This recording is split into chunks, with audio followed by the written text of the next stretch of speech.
What is up, folks? Welcome back to another one. It's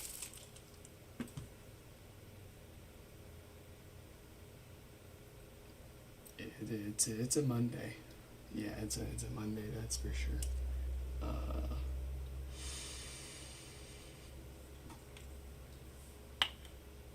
Anyways,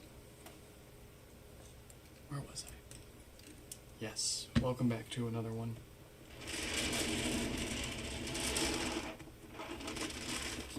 The wheel of repair has spoken. Let's throw some names up on the screen.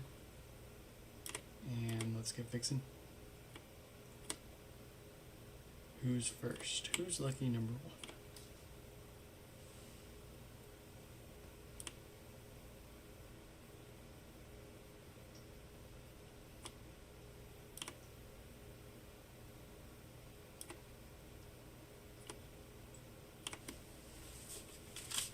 It's gonna be Mark with some death farts. Death farts to the point that I believe it's completely cooked the woofer. I can almost smell it and hear it.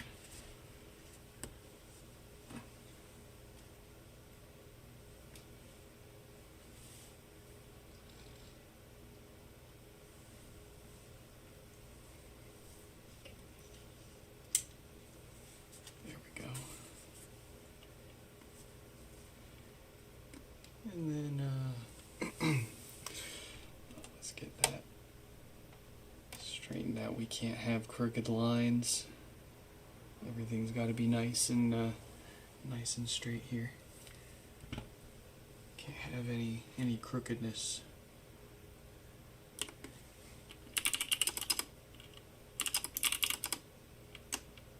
Let's see. Apple HomePod. Mark.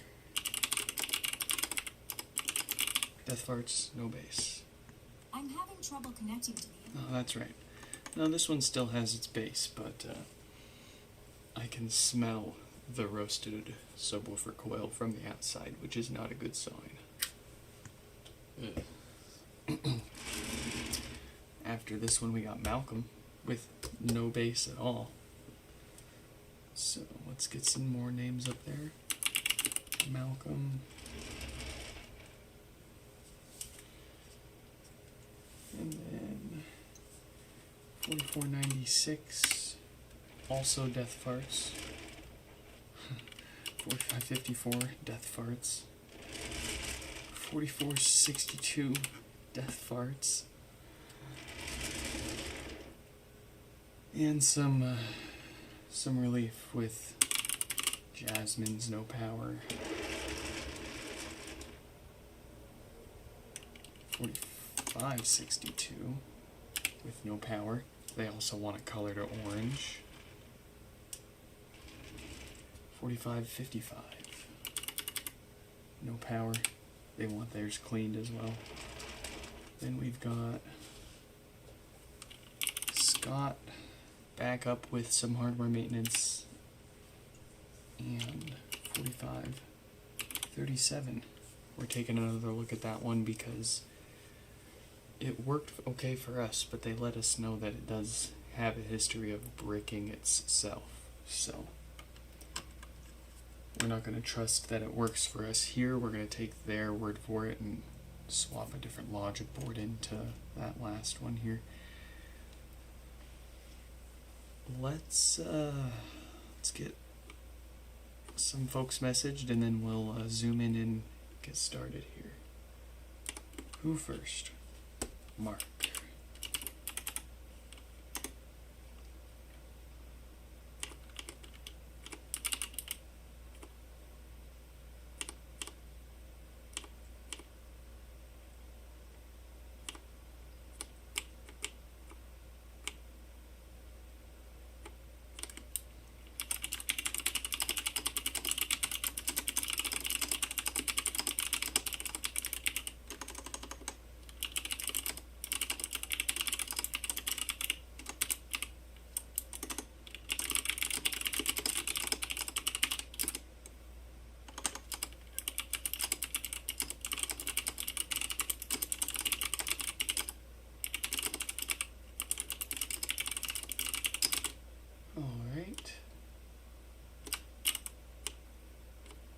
Mark messaged.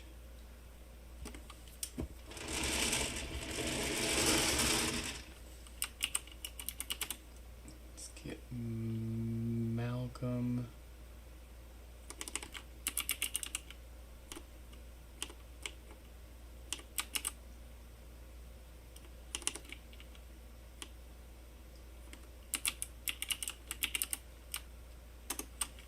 Alright, that's enough messaging around, I think.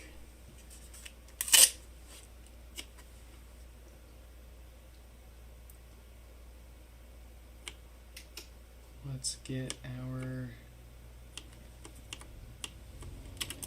Zoom. There we go. Now you guys can see what we're doing. Kinda. Get ourselves nice and centered here. Yeah.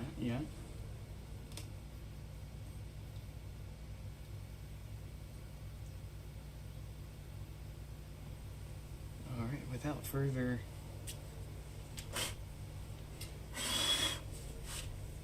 lots of dust. Go ahead and blow some of that out now. It's kind of stuck in there. Okay. Can we stick this where?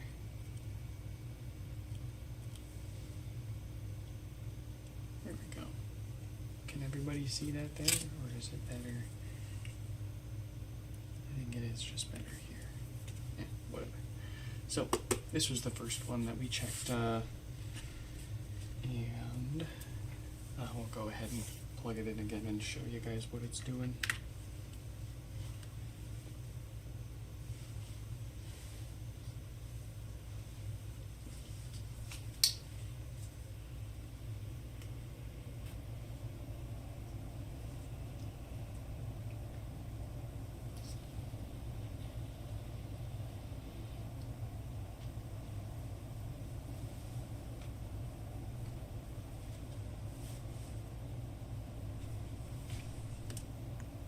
I'm having trouble connecting to the...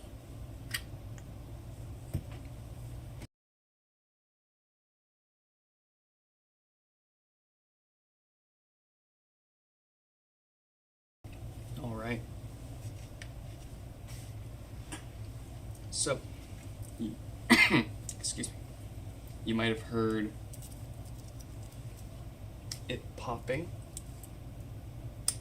when we woke it up, and then when we unplugged it from power again.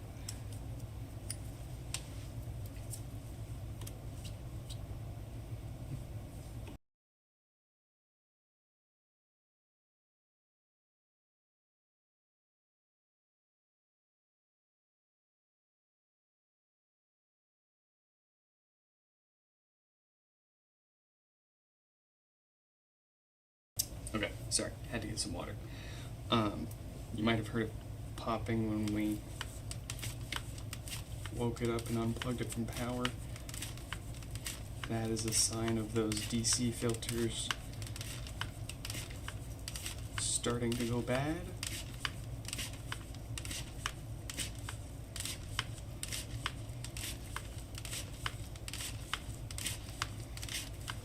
What'll happen if this is not addressed over time is it'll result in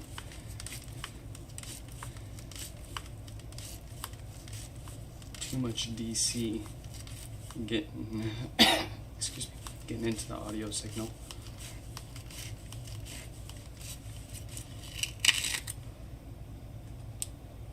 And speakers don't like DC voltage. It makes them very hot, and because they're not moving, they can't cool themselves off either.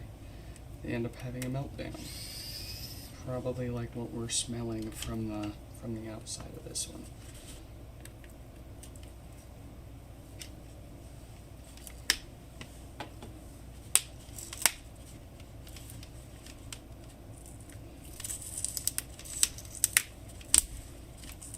Where's Marvin? He popped in here to make fun of me not starting my stream yet and then left. He must be going to work. or he's very occupied on his one heck of a deal of a, what did he bought some stuff from Lenovo because he had a bunch of rewards points from a big work order.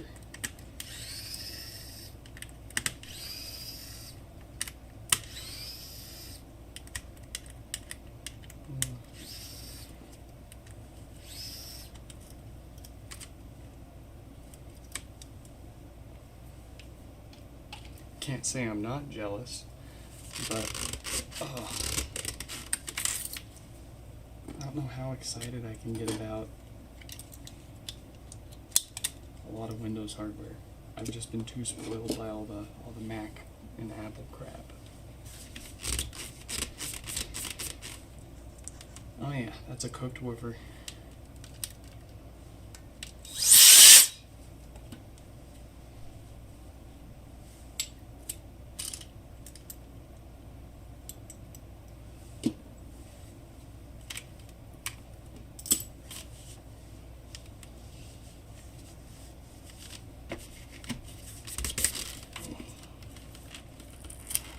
So because we know this woofer is done for, when we go to pry this basket up, I normally pry against the screws of the subwoofer so we can keep the woofer looking nice in case someone wants to use it again in the future. But because the woofer's cooked and no one likes roasted nuts. No one wants roasted nuts, no one wants roasted subwoofers.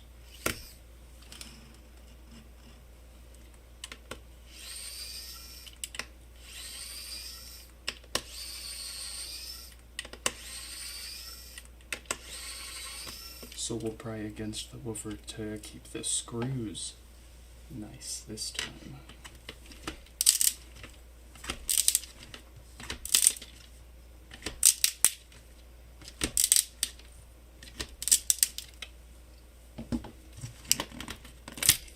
Here's what I mean. You see now that there's a couple of scratches on the subwoofer itself now. See, there's one right here. There's one right here, one right here now, one right here from when we go to pry it up. You can choose to either pry against the screws and scratch and bend the screws up, or you can pry against the woofer and scratch the woofer up. Since the woofer's toast, we don't care about keeping it nice, but that's what separates the true OG Nix Fix fans from the filthy secondaries, is how they pry that top basket off. If they're following my original video guide from like 2, 3, or 4 years ago, they'll be prying up against the woofer like this. But if they've been watching any of our more recent live streams, then they'll be prying against the screws. They'll have caught on to that slight difference between our guide and what we actually do. Oh, that stinks. I wish you could smell this, but basically if you look inside of there, you can see what's supposed to be a nice copper color is now dark, burned, black, and very stinky. So this unfortunately did not survive.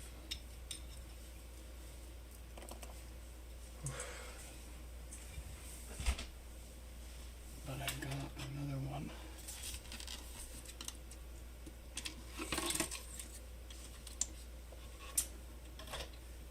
Here. Yes. It's not bent or anything.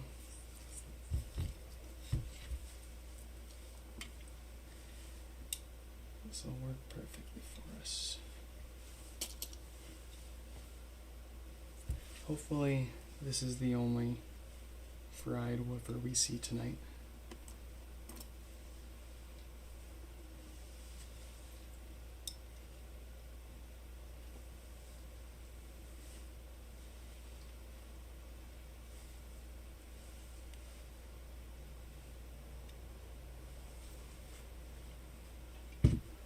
Alright. Now, we don't want to just replace the woofer. The same thing will happen in a short matter of time. We gotta rectify the root reason for that subwoofer's meltdown.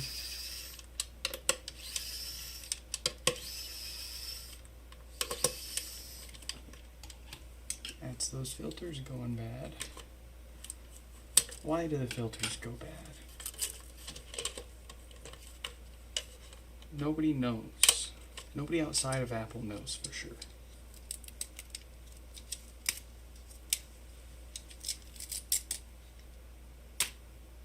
But as the first American that figured it out and found a fix for it at least,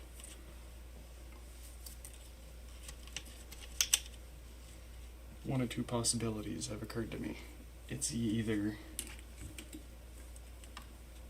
low quality parts were used and they're failing prematurely, just like we see with those diodes,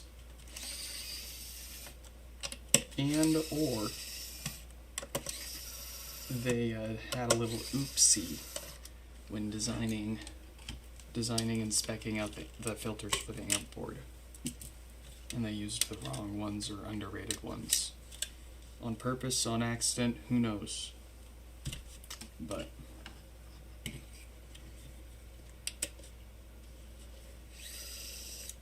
for one reason or another, we know the filters go bad, and it's not something else on the amp that's making the filters go bad, because we would be getting a lot of death farts repairs coming back for the same thing, on top of, you know, all the others.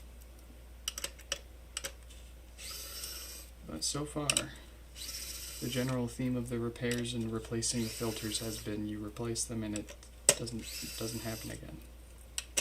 It's kind of hard to say because, you know, we've only, the earliest instance of us replacing those filters is about 4 years ago, so we don't have a super long-term test. But it's at this point lasting longer than they were at the point that they failed and needed repair as soon as less than a year after they were released. They shouldn't be failing a year or sooner, or even a few years after release. They should be 10, 15, 20 plus years before they degrade to the point where they're failing like we're seeing now. So, what's that leave you to believe? Let's get them replaced.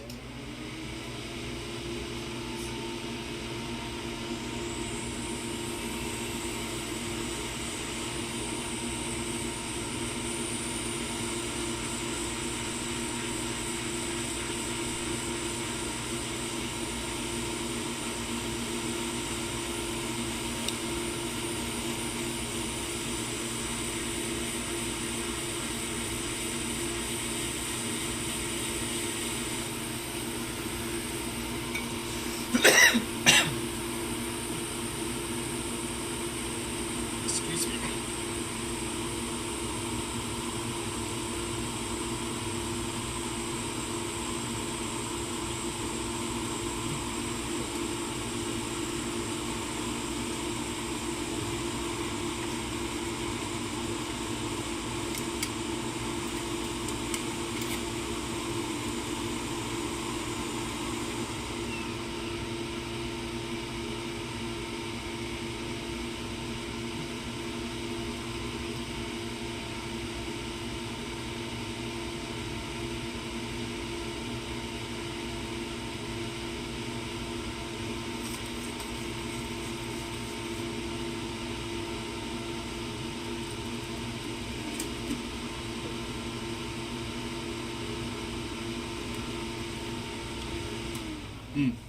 Good question, Marvin. Also, welcome.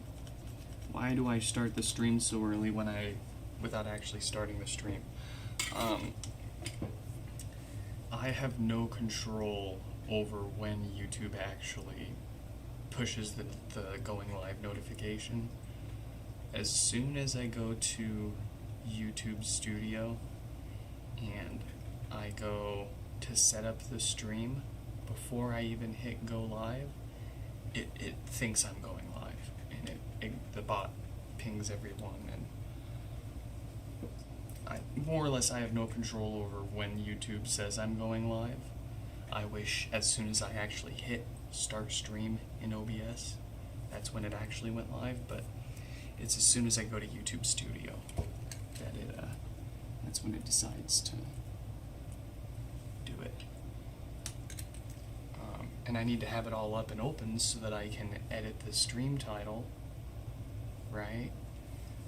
There's no way around it. If I want to edit the stream title, I have to go there, and going there triggers the going live notification. Kind of annoying.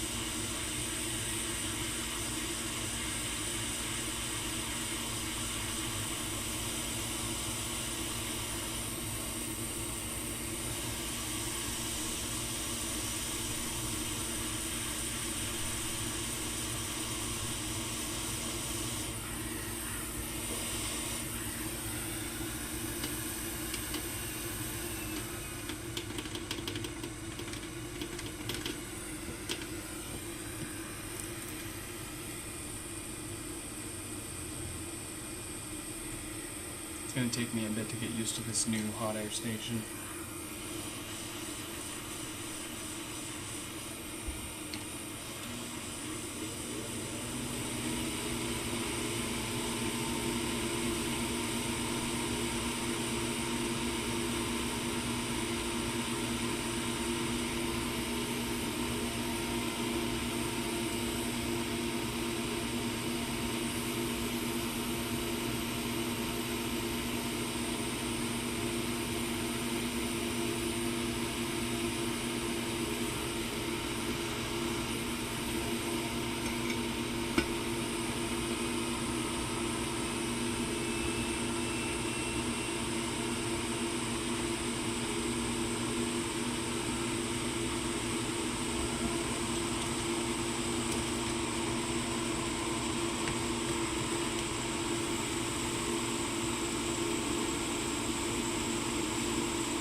Alright, so we got the filters replaced.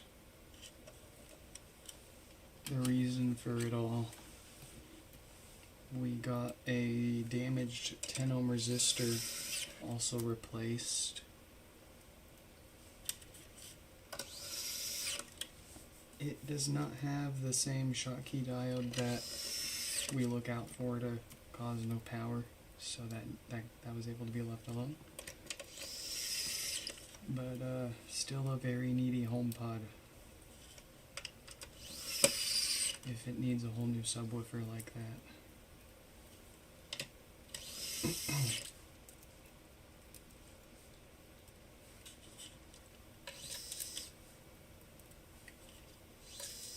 Alright, third time's the charm. Look at that. Fixed your HomePod, no power. Sorry, I didn't want to talk about your comment until the fans spun down, but they said they fixed their broken pod with no power about a month ago using our videos. Replaced the diode and the 4 caps. A week ago, it failed again. No power, warm on the side. Yeah, you'll have to crack it back open and see what exactly is causing that. If you didn't do a good enough job soldering the new diode back onto the board, you could have effectively done the same thing as not having a diode on the board while it was on. If it's not soldered on very well, it may as well not be connected at all. And in our testing, if you try to turn these on without that diode on the board, it blows up the step-down converter right next to it. Blows a big hole right in it. So there's a few possibilities. And I'll say it's extremely rare for me to have issues. If a HomePod shows up for no power, then it's 99 times out of 100 times it's that diode. And there aren't any complications with the repair after that. So, for my inbox to be full of people saying,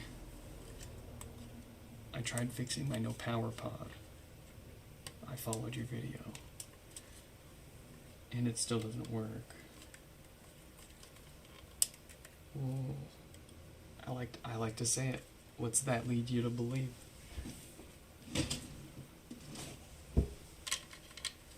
And I mean, half of you have already arrived at the conclusion, yes, I know I did something wrong. I want to know what I could have possibly done wrong. See, that's not easy to answer. There's for every little component that you see on each of these boards inside of this HomePod, that's another reason. That's another thing that could have gone wrong. That you could have done wrong. You could have slipped the screwdriver or zapped the wrong part with some static if you weren't grounding yourself out correctly. You could have been peeling one of the parts apart and bent it the wrong way and separated a BGA chip from the board. Or broken an internal trace on one of the multi-layer PCBs. You gotta be careful with these things. We may look like a bit of a brute as we work on them, but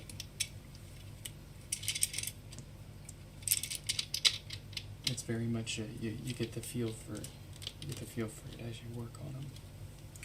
Don't just go ripping them apart first time like an animal like you see us do on the daily. But in any case, back to Barry's likely issue here. I think it's either, considering that it started working again once he replaced the diode, and then it stopped working again, almost certainly the diode failed. He might have used, well, he got his from Mouser, so it's a legit diode.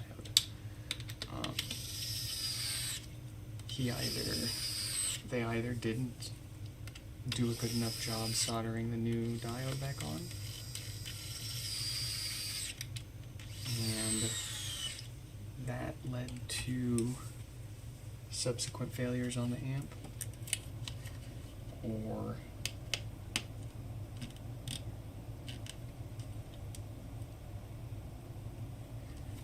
the diode failing originally possibly damaged extra components, and they were just on their last leg.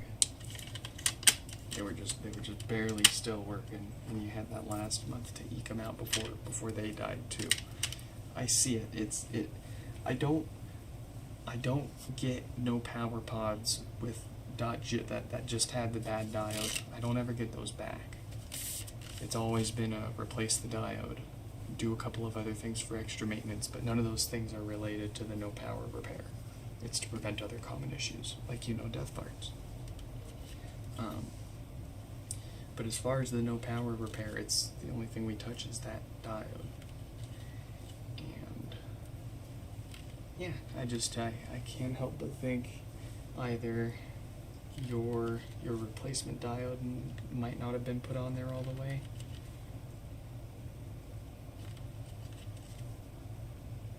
or maybe something else died.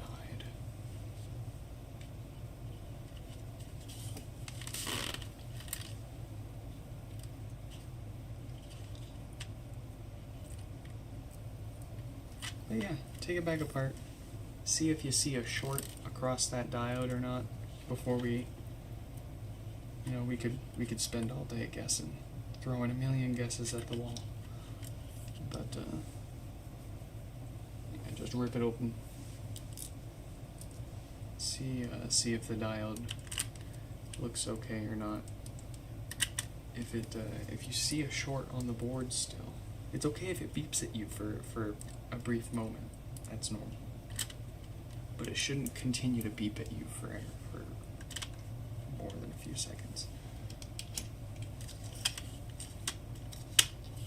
If it beeps at you, if it looks like it's still shorted, pull the diode off. See if the pads there are making the diode look like it's still shorted, because the diode might still be good even if it looks like it's shorted on the board. Pull the diode off, see if the diode still shows shorted, see if the short's still with the board.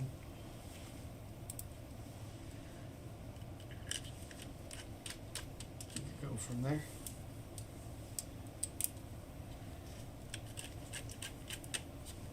If the short goes away and it was, there's color me absolutely shocked and in absolute disbelief if your replacement diode from Mouser died again.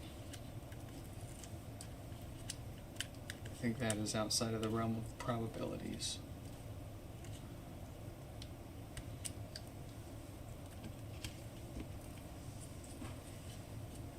Stefan, what is it? Welcome back.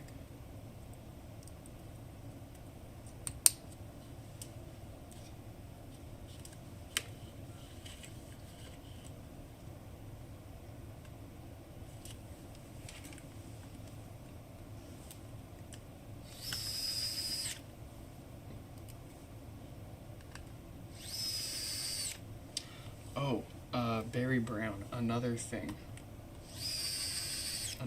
to look for. Even if it's getting warm on the side, even if it might seem like it's the same issue from the same fault again, different issues, different causes can cause all sorts of similar symptoms and throw you off. It could just be a matter of a ribbon cable not being properly connected and it finally came loose. So double check all your connections. Use the photos on our website under known issues. We've got common mistakes and photo references of how the connectors should be locked in place.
Alright, let's see what it's got for us.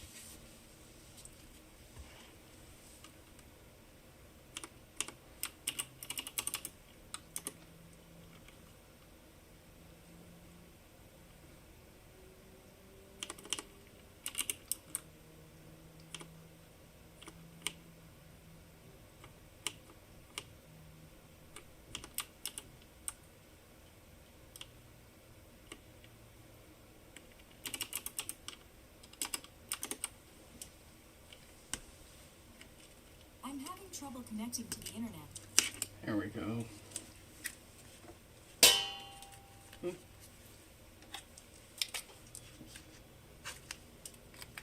That sounds much better.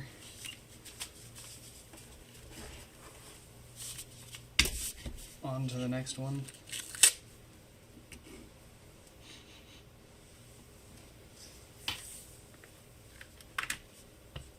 Can't quite tell if the woofer on this one's cooked.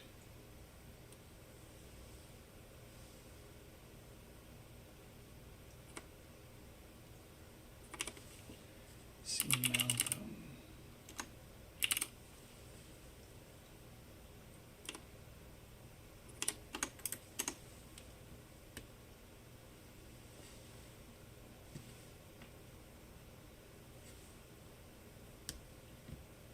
I'm having trouble connecting to the internet.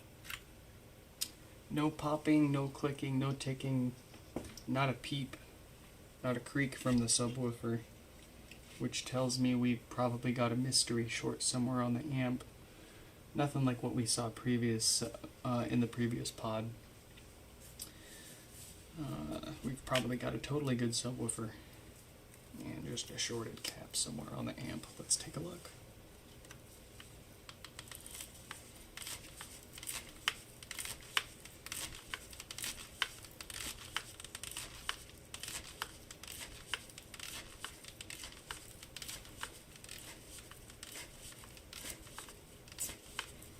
Steph, do you not have access to water or something? Too lazy to get out of bed.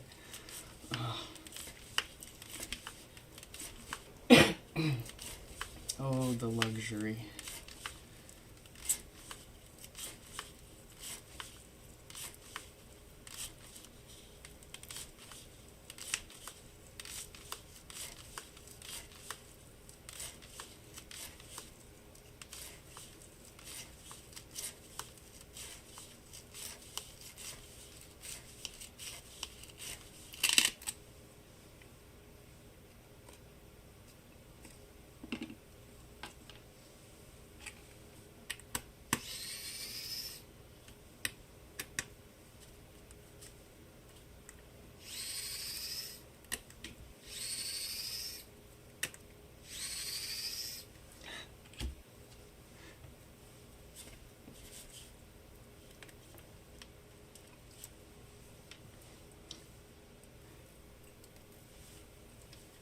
I get you on the plane, and the flight attendant asks you, would you like anything to drink? Nope, nope, nope.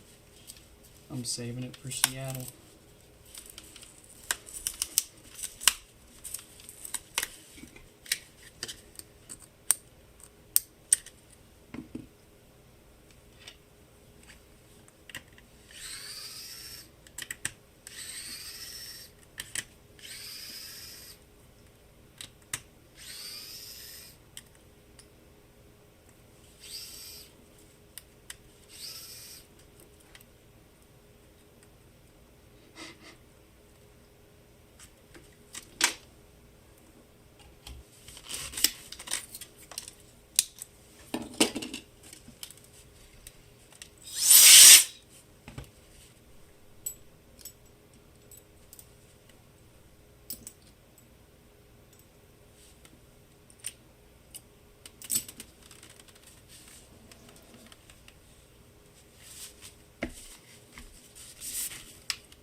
Where can you get the rubber gaskets? You can get them. Well, I get them from simplybearings.co.uk. But any 98 millimeter inner diameter, 108 millimeter outer diameter, 5 millimeter thick cross section, 70 durometer. You plug those specs into simplybearings.co.uk, you can get them from there, or the US supplier that I used to get them from. I bought literally all of them. Sorry. And you have to buy like at least 1,000 for them to bring more into the States. So I've just been buying them from Simply Bearings. Yeah, subwoofer's just fine.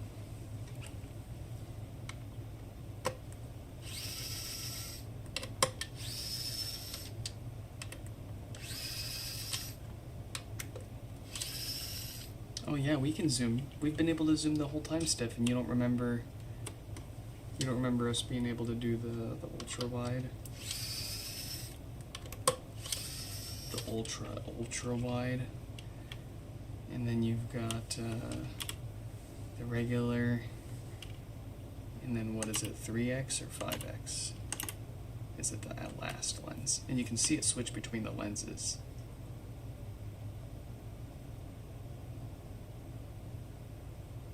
There. And again there. Oh, there it was. You see that little jump right there? There's a lens change, and there's the lens change. Perspective shift. Look at that. Funny. Okay. Quit distracting me.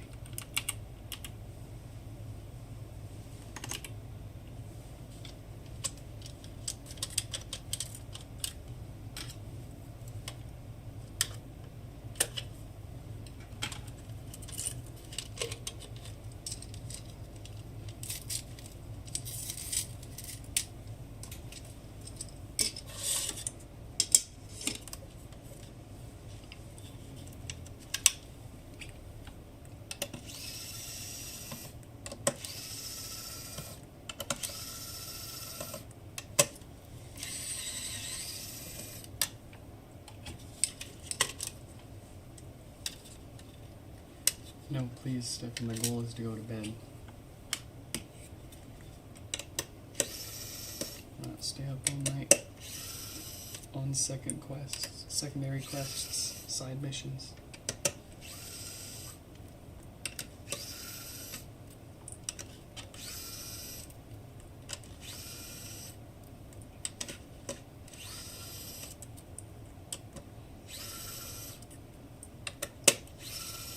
Oh, there's no rearranging those. They are there. And that is how they stay. For the foreseeable future.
Alright, I kind of went into autopilot there and replaced the filters. They're not what's causing the problem. Let's go ahead and find our problem here.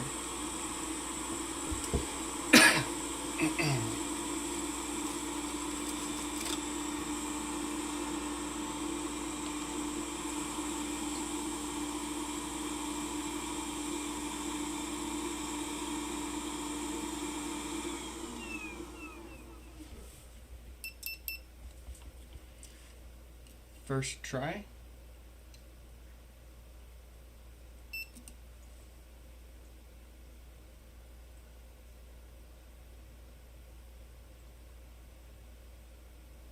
Nope, not a peep.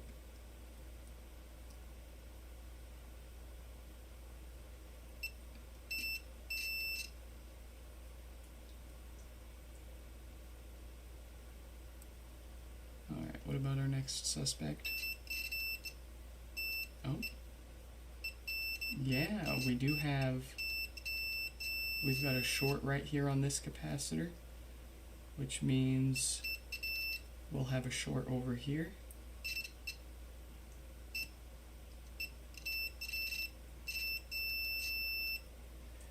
And that means that this capacitor is dead. This one's still good, but one or both of these MOSFETs have died. So I don't see any damage to the traces around them. Sometimes they get fried. So let's get those MOSFETs replaced.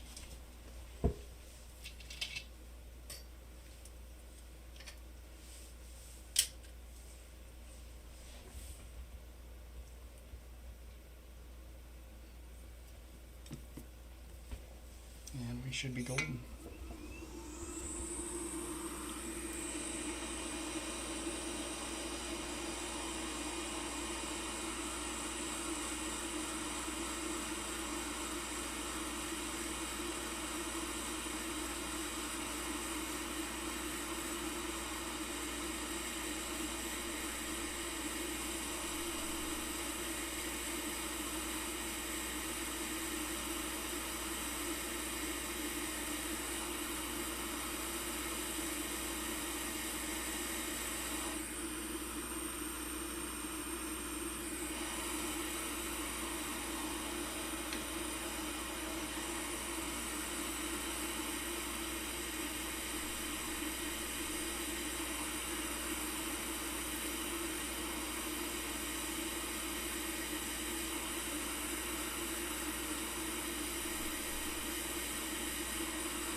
Alright, we got our parts.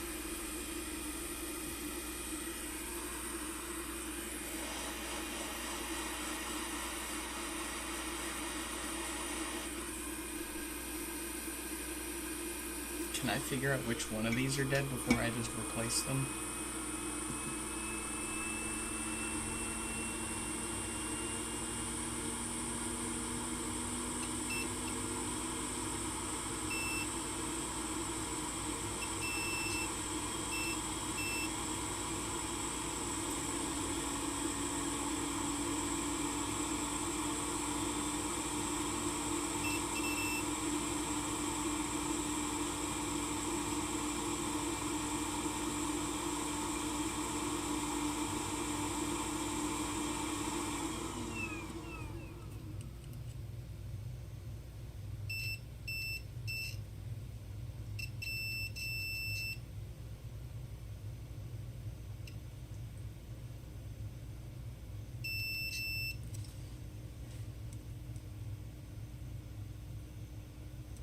Looks like they're both dead. Alright.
Alright.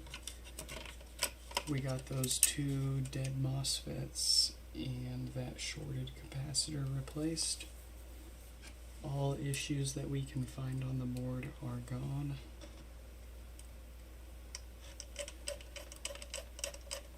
It has a 42K dated diode, so those don't fail and cause power issues. We don't need to worry about it.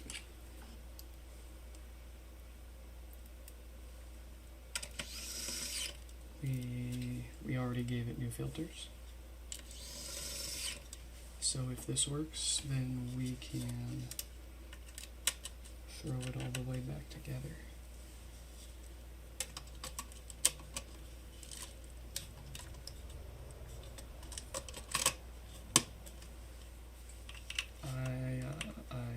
I'd have to look that up. I don't know what you mean.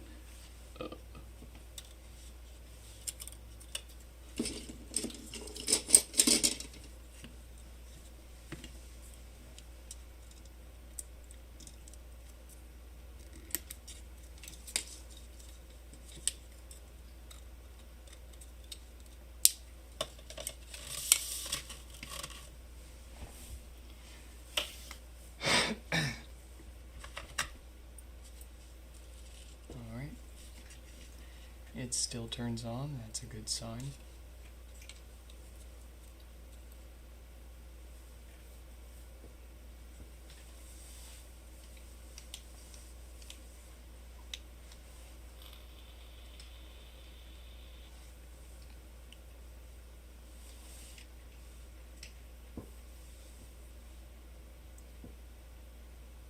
I'm having trouble connecting to the internet. Oh, you know what would help? Having a subwoofer plugged into it, huh? That's kind of important for functioning bass.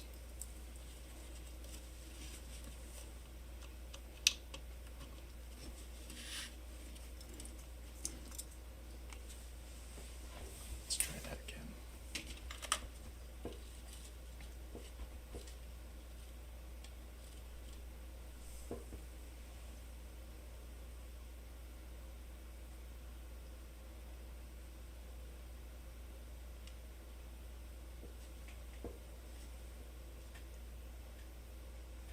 I heard that subwoofer kick in. I'm having trouble connecting to the internet. Oh yeah. We got our bass back.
Whose office? Whose office are you going to be in, Stefan?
When your coworkers say that they are taking a sick day off because they caught it from you and you were faking it.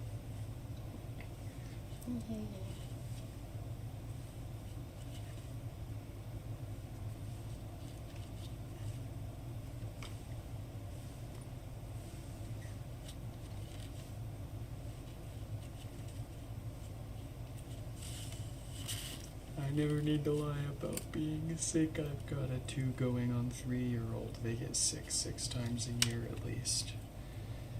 It's awful. She's actually sick right now.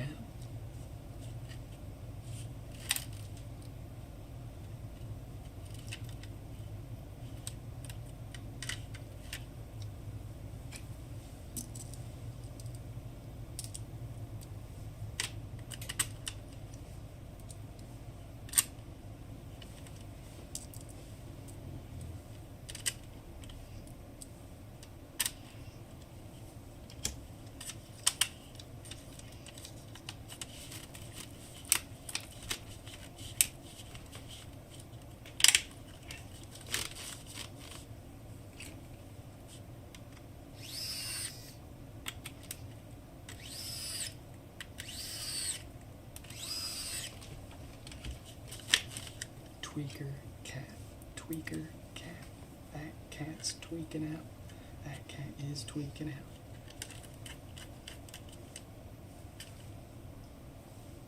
That cat is tweaking out. Tweaking out.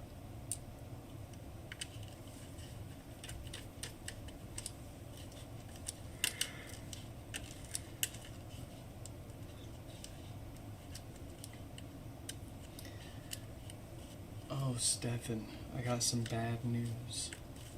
I might have to abandon live streaming with the Mac. And here's why. Apparently it's left, right, up, and down impossible. Even though it's, I mean, if you knew how to write your own code, maybe. It looks technically perfectly possible, but there's no off-the-shelf solution at the moment. We got our 4K. We got our 4K at 60 frames a second.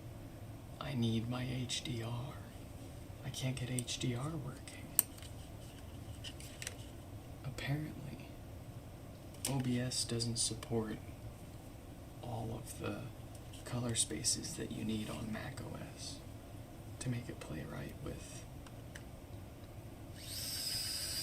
whatever 4K HDR source that I could send from a phone app. Is replacing the touch panel the only way to fix Ghost Touch? Ah, yes. Unfortunately, it's the only way to truly fix it, yes. And we're talking purely about second-gen HomePods, not these things, right? These first-gen HomePods have totally different issues. They'll never have touch panel issues, unless they got physically banged up.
I mean, you could technically unplug the touch panel and just live without touch, but the HomePod would need to be in setup mode or already set up on your Wi-Fi or Apple ID. so that it could boot right up and reconnect on its own without touch. You know, you can't reset it. So if it's already set up, or if it's already in setup mode, then it'll boot right back up to that, and you can use it without touch. I'm having trouble connecting to the internet. All right. Making progress. Moving forward.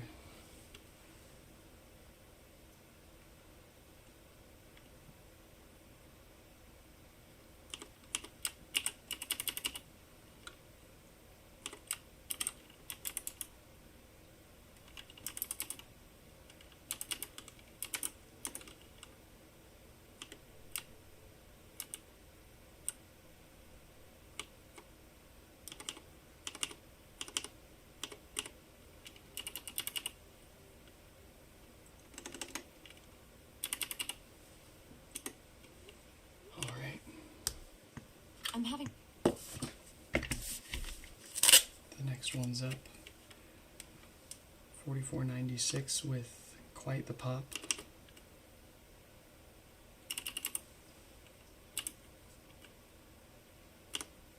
$45.54 coming up soon.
Your homepod is about to reset.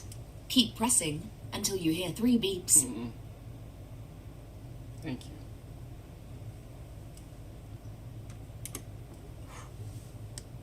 I'm having trouble connecting.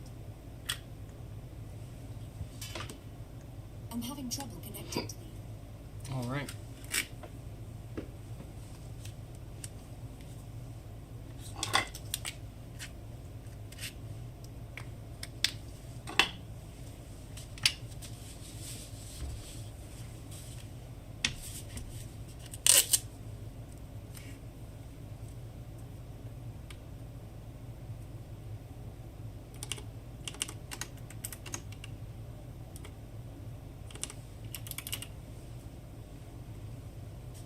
Get it fixed.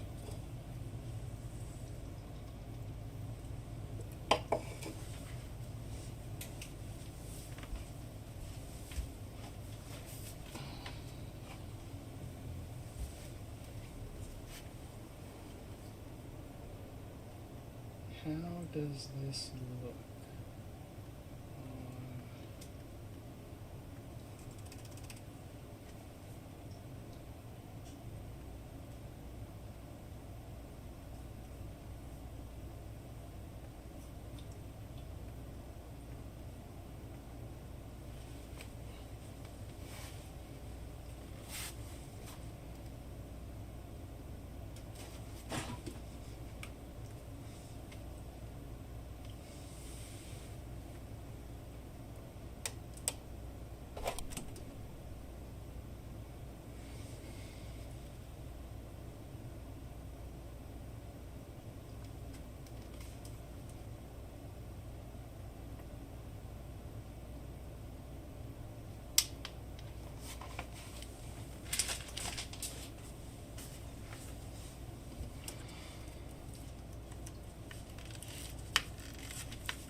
not a good woofer.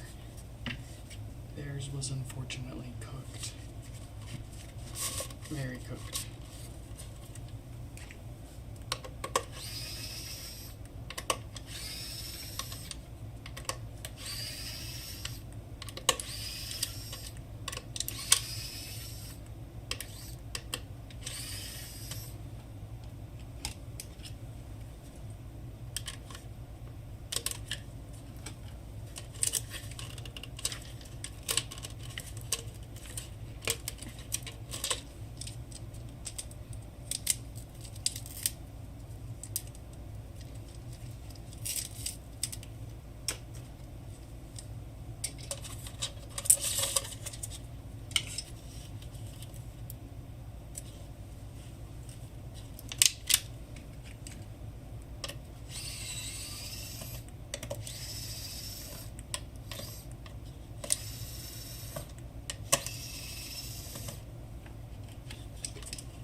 Don't worry, it's not me inhaling the.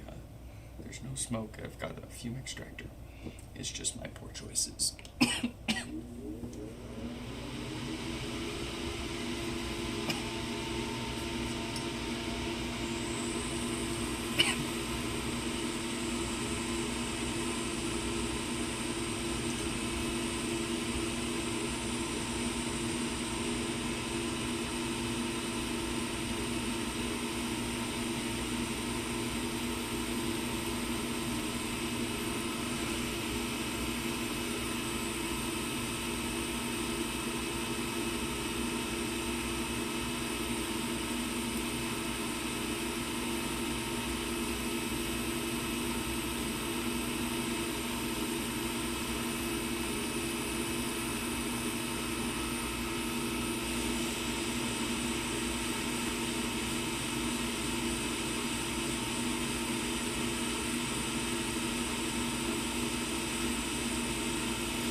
One sec. Let me finish this and then.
We gotta wait for that.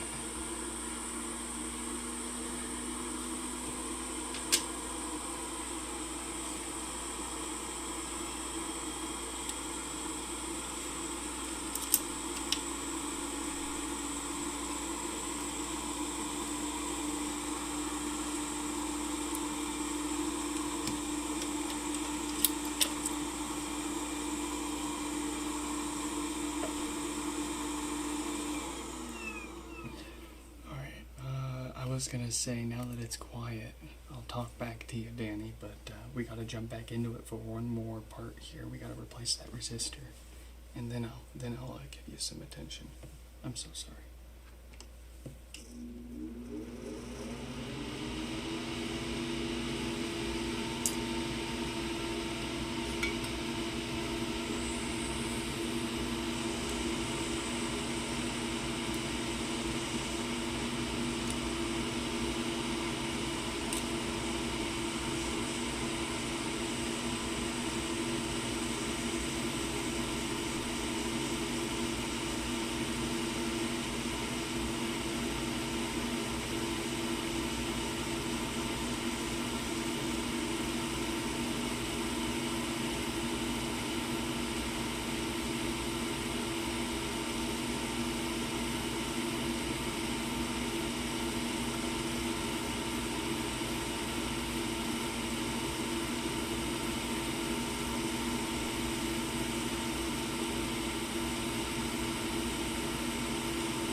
Alright. Currently the record holder for tonight's neediest HomePod. But that's okay, nothing we can't handle.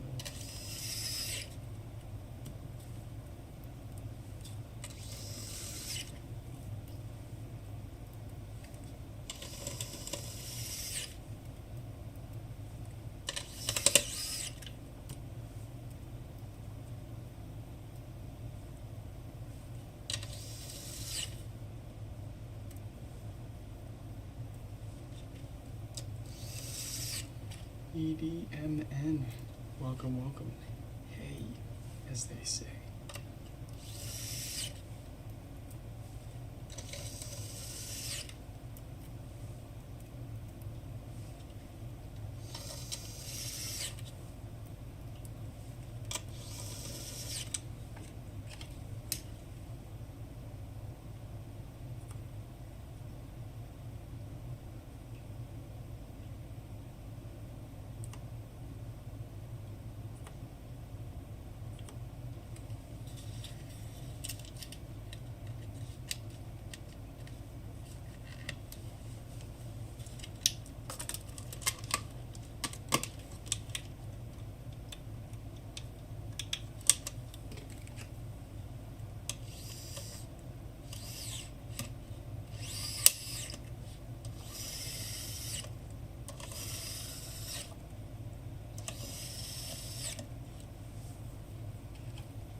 Danny, what?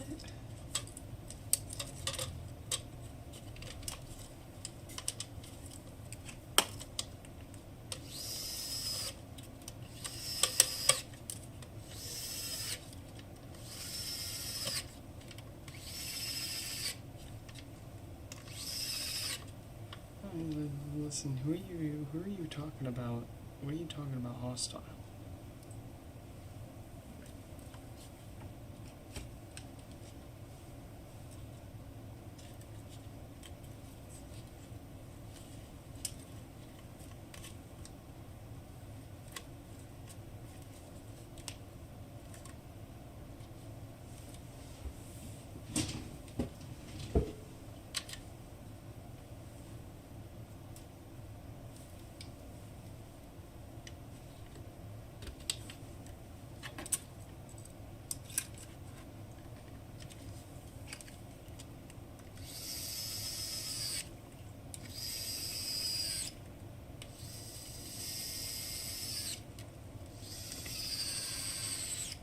You almost definitely remember correctly. Yeah, we were mentioned a few times on ATP.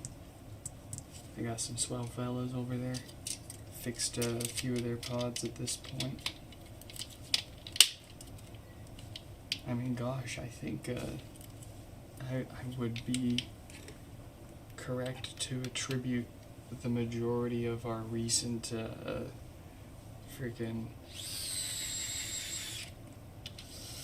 our recent influx to them just mentioning us.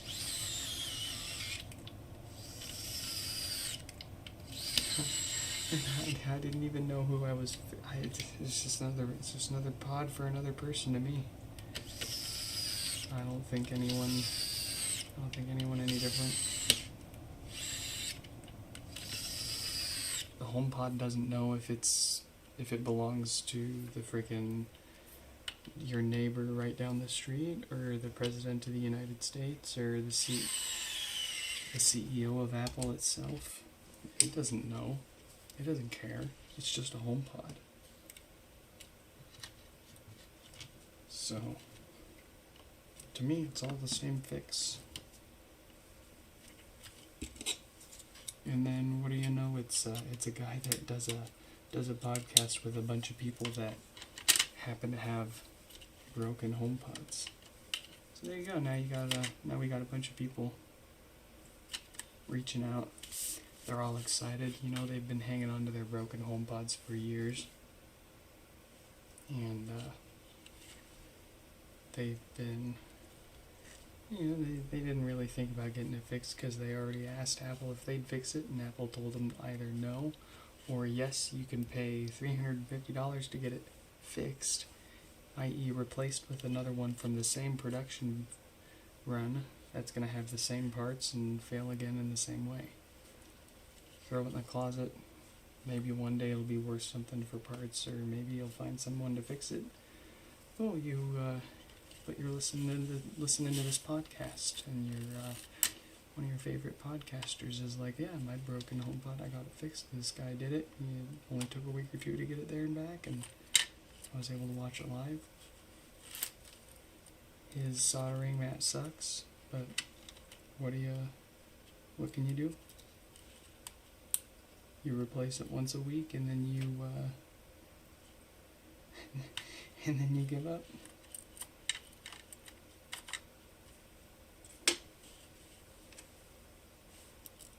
But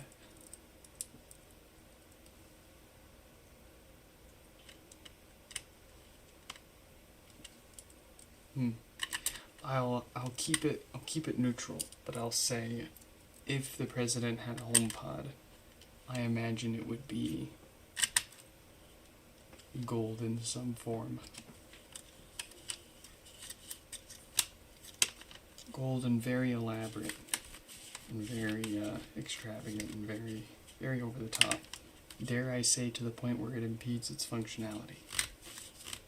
But darn, doesn't look good to the right person.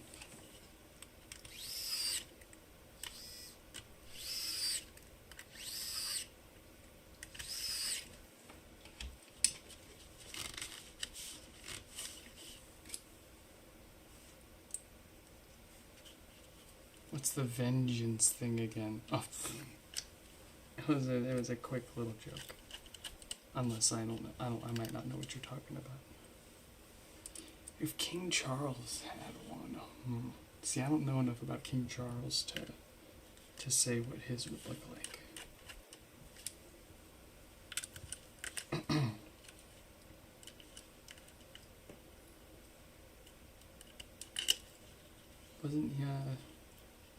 Wasn't he the guy with the hands that got caught with, hanging out with Epstein or whatever? Or am I thinking of someone else? No, am I thinking of Prince Charles? I don't know. Okay, now this is actually bugging me. I gotta look it up.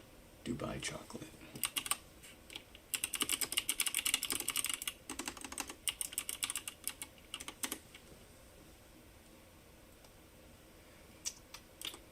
Okay, no, I'm thinking of someone else. I am thinking of someone else. I'm thinking of Andrew, I guess. God, I don't know. It shows you how much I remember and how much I know about this stuff.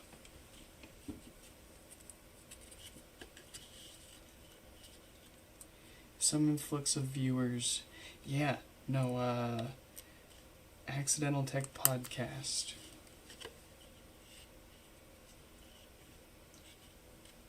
No, I think that pretty much sums it up. Ended up fixing one of their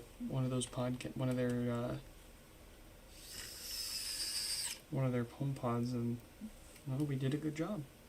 And they name dropped us about our repair service for a few minutes on at least 2 of their shows now.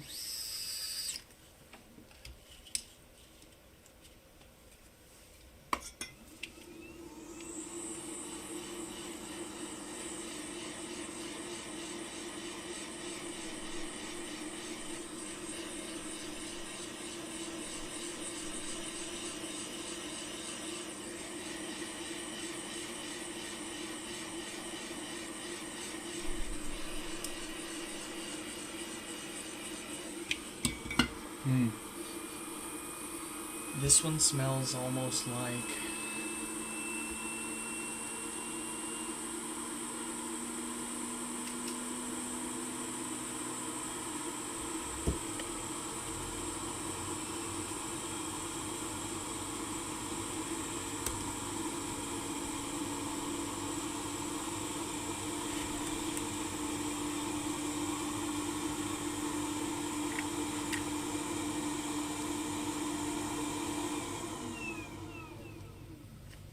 almost smells like something that I've smelled at like the hospital or the dentist maybe. I can't quite. And it's gone now. I can't smell it at all. I only smell it when I heat it up. That's very strange. It's not a bad smell. I don't get any bad vibes from the smell. But I can't think of what that smell is like. But something from like somewhere in the medical field, or maybe just like a cleaning product that they use in the hospitals a lot. I'm not sure. It's not Lysol. Yeah, it's pretty much gone now. I'm having trouble connecting to the... Alright. I'm having trouble connecting. Well, we've got that refreshed and ready for some more battles. 4462 is up next. I want you to take a close listen to this one. This one's kind of weird.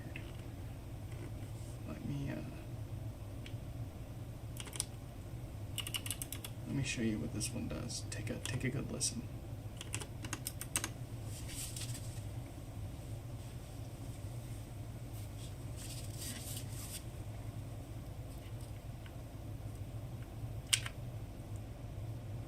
No, it's not gonna do it this time. When I went to try this out right before the stream, it made a really weird crunchy sound. Why did my camera die? There we go. It's great. I mapped the action button on the sucker to just reopen the camera app that I use for my live streaming, and there you go.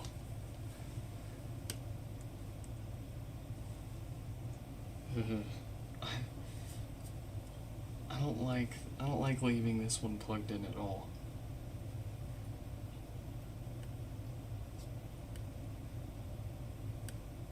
I'm having trouble connecting to you. I know what we're gonna find inside. We're gonna find... We are gonna find this chip completely blown up. That guy right there. We're gonna find a big hole in it. Maybe two big holes in it.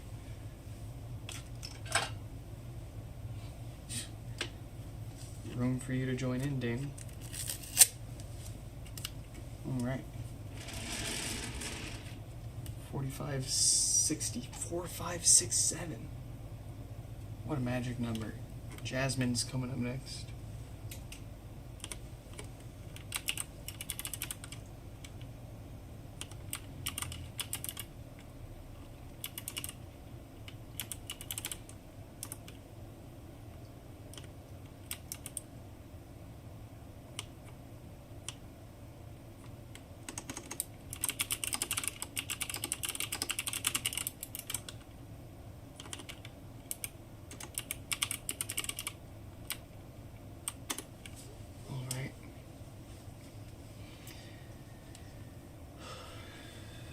Let's see.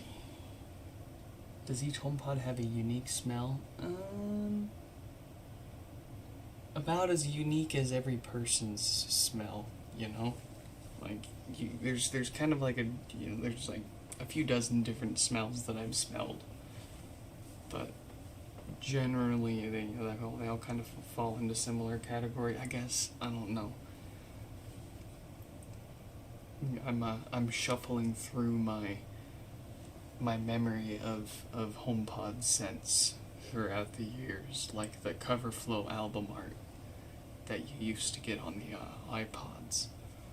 Oh man, does anybody remember the Cover Flow, the album artwork where it would just, it was such a beautiful arrangement of how to scroll through your music. Anyways, 4462 with some concerning weirdness. Probably, oh, you like the sweater? Get this, I got the matching sweats on, bro. Oh, look at this. Look at this. Look at this. Matching sweatpants. It says right there. You can't see.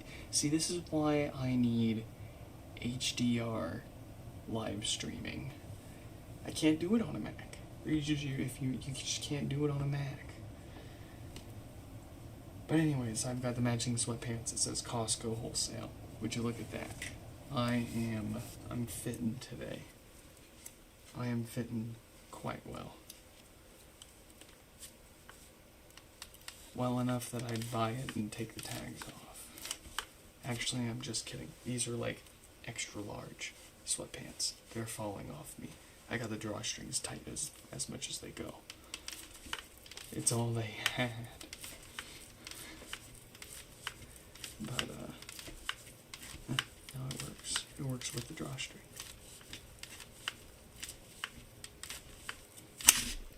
Ooh. That was almost, I felt that just whoosh right by my hand. It's a good thing Stefan wasn't here egging me on. That would have been definitely a stream ender.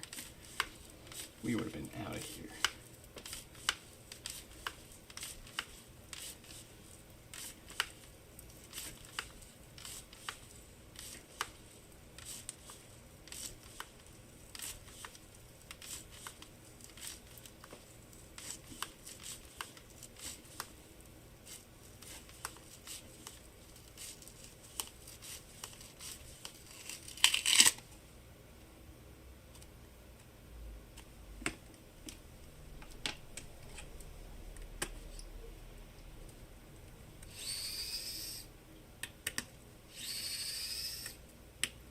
What's the worst injury I have succumbed to by a HomePod? That's a new question.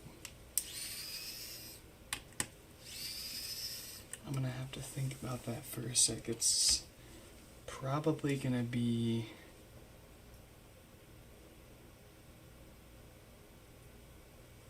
It's gonna have to be either one of the times that I've done that, and I have cut this part of my hand plenty of times, but I'm sure there was a particular time that was the worst of them all.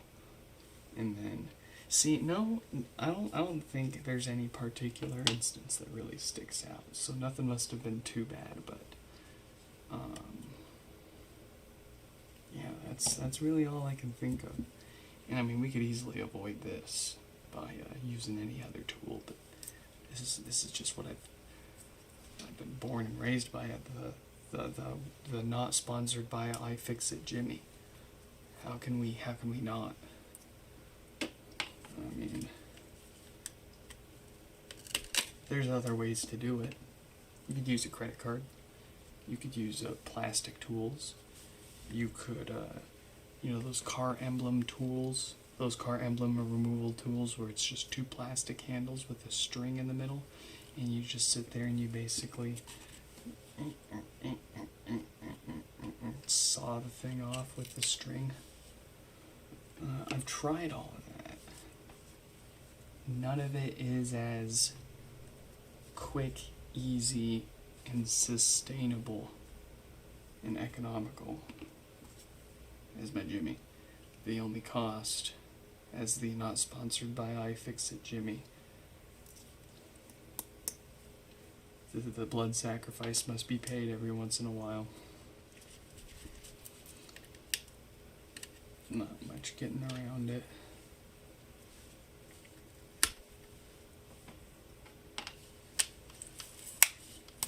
I could wear gloves, but every time I wear gloves, I find that I end up making more slip-ups and just wrecking the gloves and my hands in the process.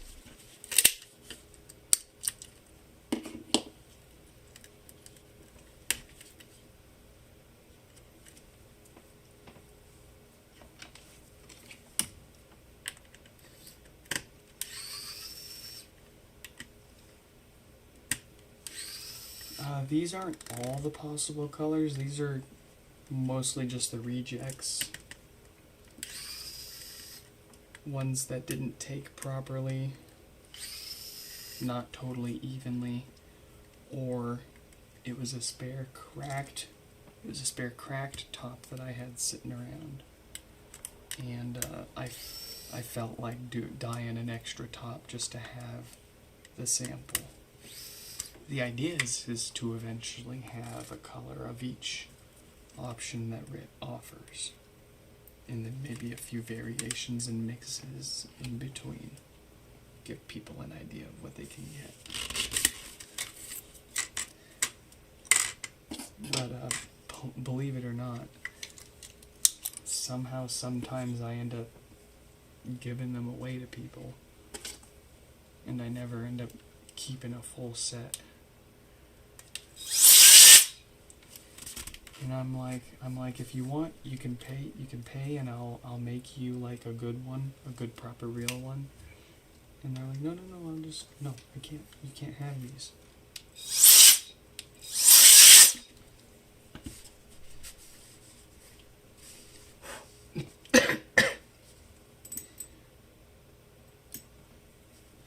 A Costco branded one.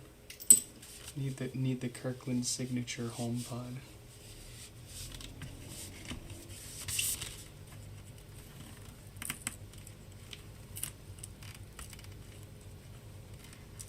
Makes it very soothing.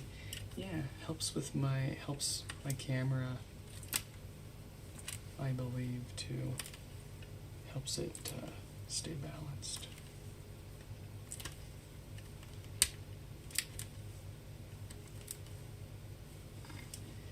It would look even better if I could get HDR live streaming working, but you can't do it on a Mac.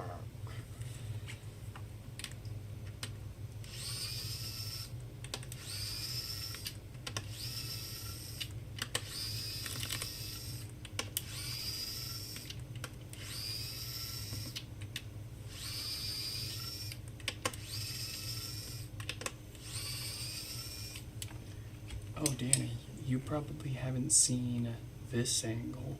Let's go ahead and zoom on out, shall we? Whoa, look at that. You see everything. Now let's get way too close. Wow, look at that. Absolute. Look at that. You can count the individual shapes on the texture of the mesh.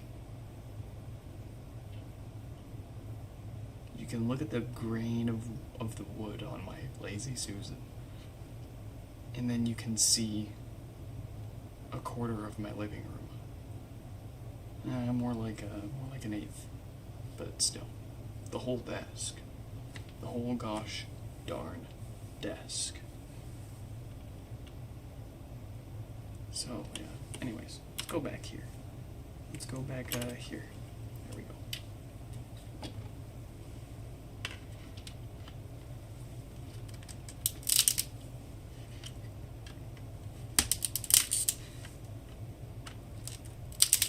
Dude, I swear, unless you explicitly went in there, it's never just gonna do 4K for you until it doesn't matter.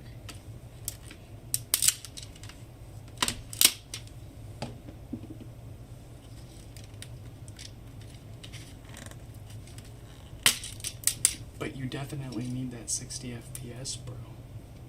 You need that 60 FPS. We know what's best for you. No HDR, no 4K.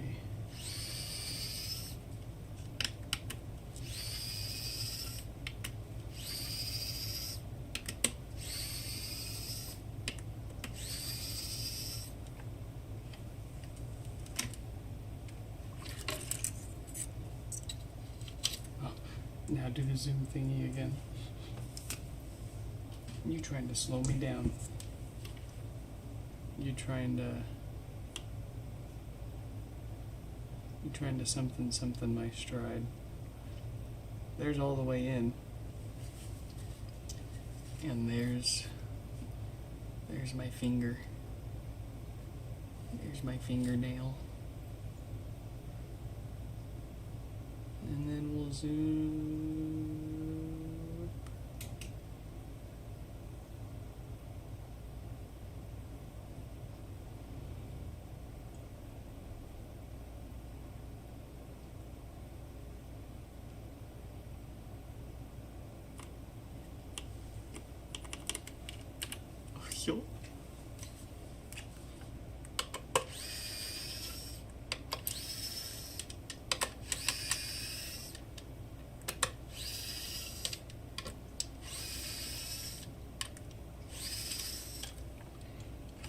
it's more about the bitrate. You're not entirely wrong. You're not entirely wrong. Obviously, you're only going to get so much quality at 1080p after a certain bitrate, right? Like, but at the same time, 4K does give you more headroom for more detail at the cost of more bandwidth, obviously.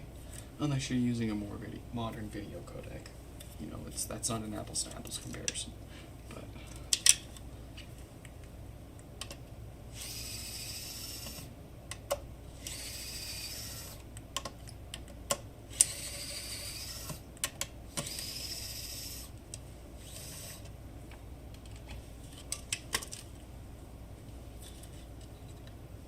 I don't even have the amp out yet, and I see problems.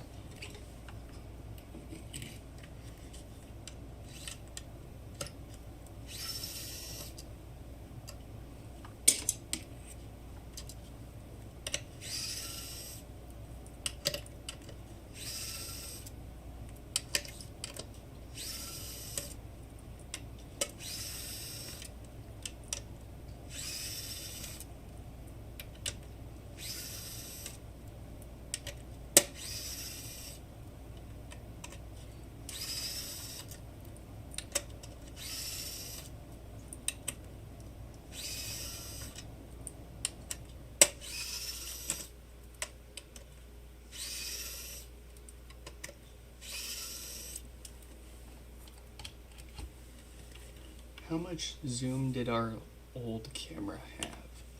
What was it? ZV-E10.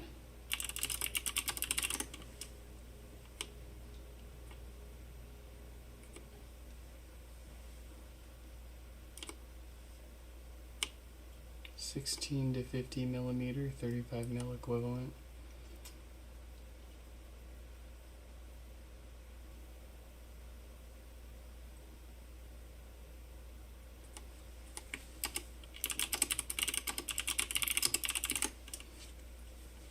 It's a 3.1x, so no way.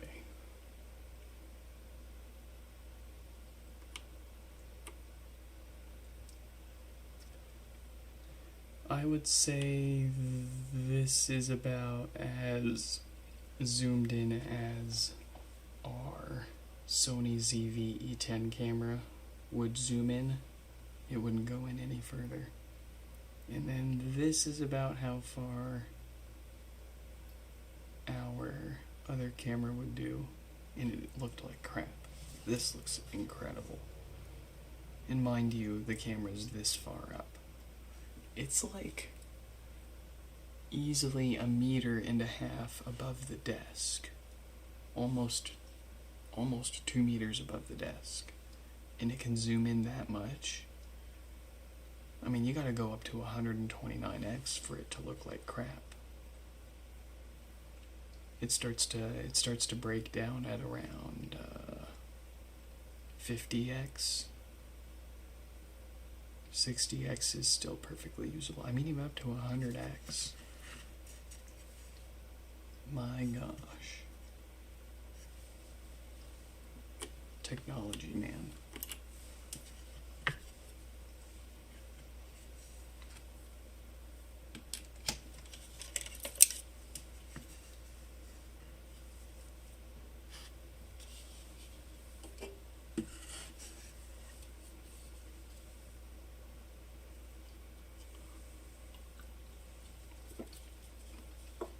Bitrate difference, I don't know off the top of my head. That's something I'd have to Google. So actually, I don't see a hole in the amp chip, but I do see some stuff that's questionable. It doesn't show up too well on camera, but this resistor is fried. This resistor is visibly damaged. So is this one. And this one. Good grief. Should we try to fix it? Yeah, screw it. Let's try to fix it.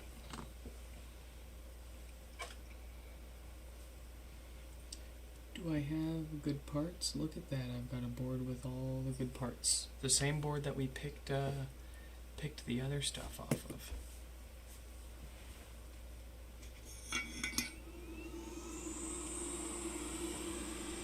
Are we sure it's the same array for every single first-gen HomePod? Yes. Oh, how can you tell they're fried? It doesn't show up on the camera very well, but this resists. You know, let's see. Does this look better if we zoom in with this? No, see. But if I do this,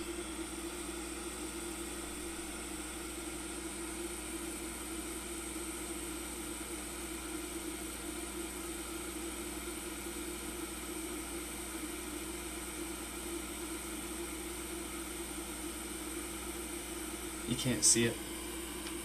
Sorry.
Ilias Rifki, welcome, welcome. Hope you're doing all as well.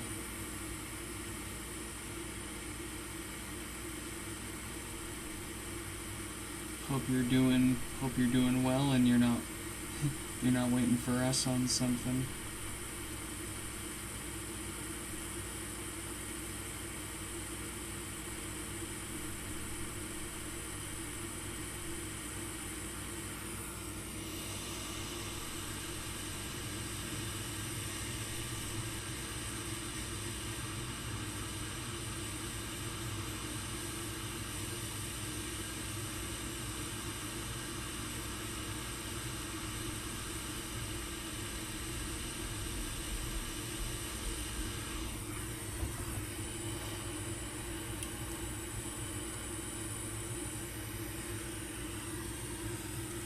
Oh, Morocco. Morocco's $14 to ship to there, but you'll still have to wait till we email you back.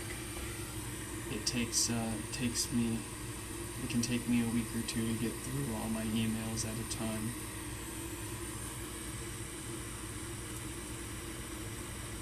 Literally hundreds of emails a day.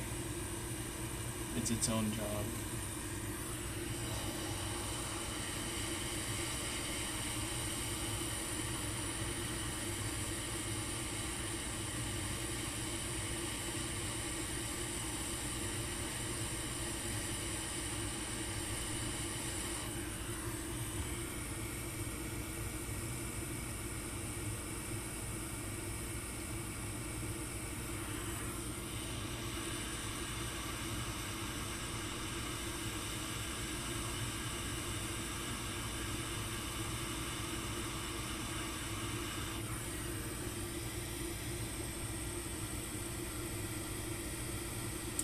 Yes, that's correct. 14 shipping, 20 for the adapter.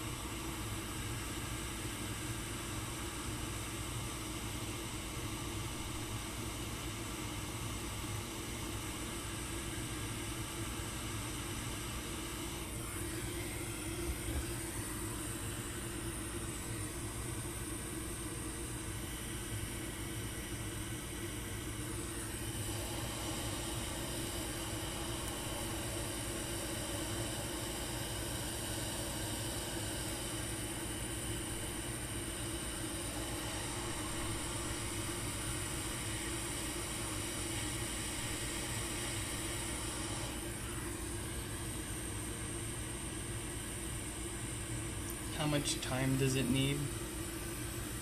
Yeah, I mean it'll take at least as long as it takes me to reply to your email there. Shipping itself can take a couple of weeks. Just 'cause it's, $14. I couldn't get anything to Morocco for less. But there are faster options for a lot more. A lot more.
How much time can it take me to reply to emails?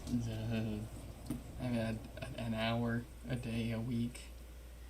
It just depends on how much I got going on. I can't unfortunately give you a solid answer on that.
We can definitely try. Does this work any better? I turned on the noise isolation.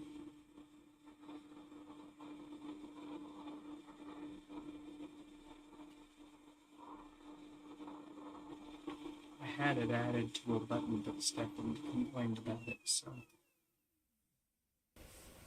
And it's off again.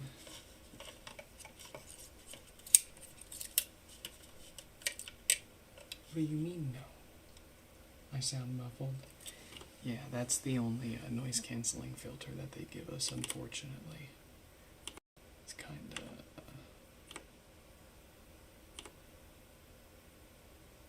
Oh, actually. See, that's the thing. We're using the one that's supposedly good quality, more CPU usage. Let's try the other one.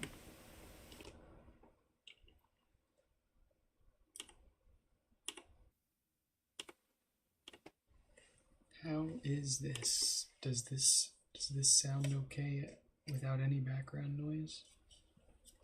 And now the filter's off. Still no background noise.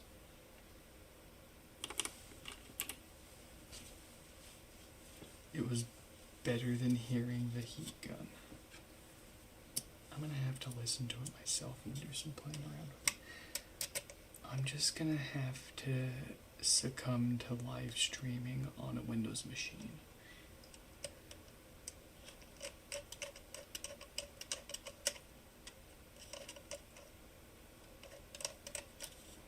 Because OBS on Windows gives you a lot better options for noise canceling.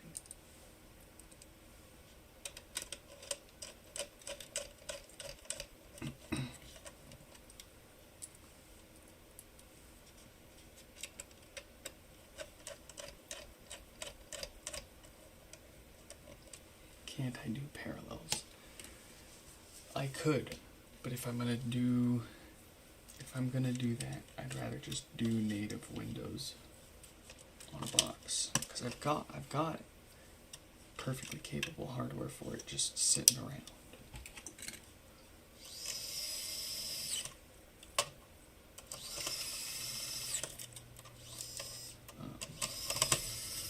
But I want to do it natively, because then I can do more with it instead of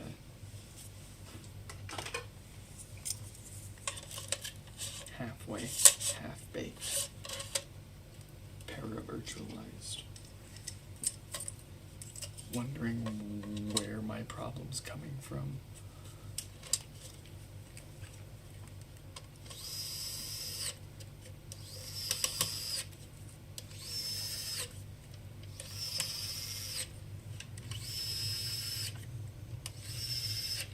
But I mean, honestly, it's not the worst idea to play with, at least.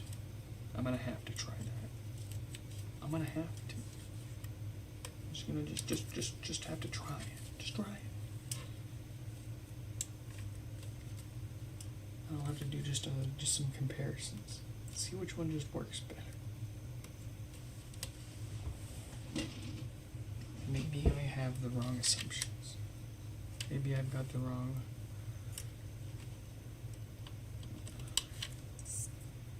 I don't know what that is.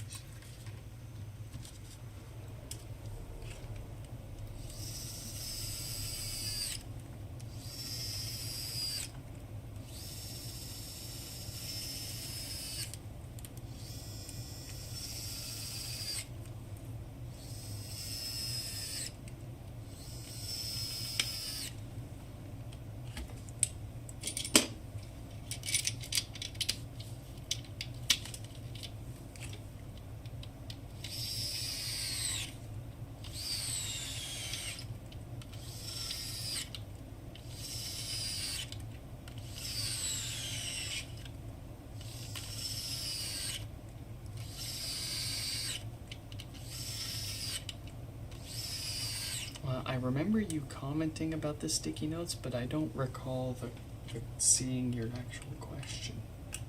Feel free to bump the actual question.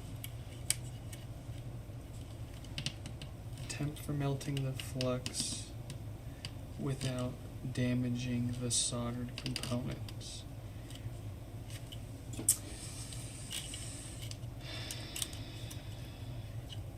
It depends. Generally, okay. The most general advice I can give you is to look up the data sheets for the component that you're trying to remove and any components around immediately next to it. That would be affected by practically the same amount of heat. And start with the temperature that the data sheet says is recommended to reflow the component. And then work your way up from there in roughly 10 degrees Celsius increments. If it's not hot enough and it's not moving after 15 to 30 seconds, take a break. Try again with 10 degrees hotter, I'd say. Just my off-the-cuff idea of what to try.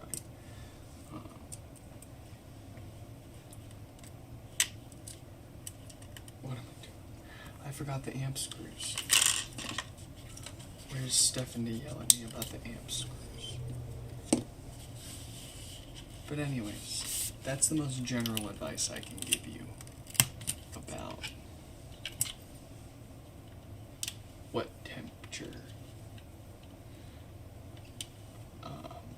That said, if you just want an absolute answer, gosh darn it, what temperature are you using? I'll say I'm generally between 400 to 450. You will probably need 450, 475-ish, maybe 500 even, for most things. If you're working near a BGA chip, keep it under 380. Keep it at or under 380. You can remove that BGA chip with 380 degrees Celsius of heat and persistence.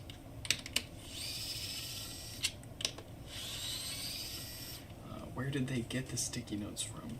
I don't know. I haven't asked them. If you just want to clean the flux. What's the lowest temperature? Just play with it. Just play with it. See what temperature. I don't know what flux you use. I don't know how hot your heat gun actually gets when you set it to 100 degrees Celsius. Just play with it. Set it to the lowest heat. Dab some flux down. Let it dry out. See if the lowest heat setting works or not. If it's not hot enough, step it up 10 degrees and try again.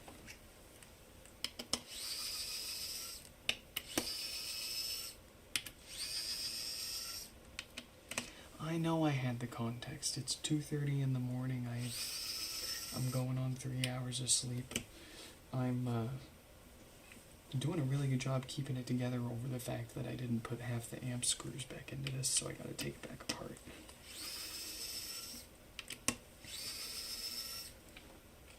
And it's probably your fault.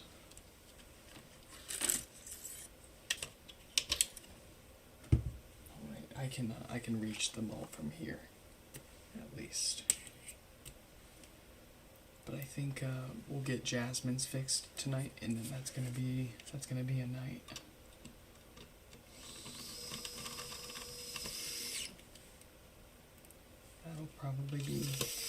That'll be it, because I need to get some sleep. I need it. The jokes about sleep are only funny when you actually got to sleep.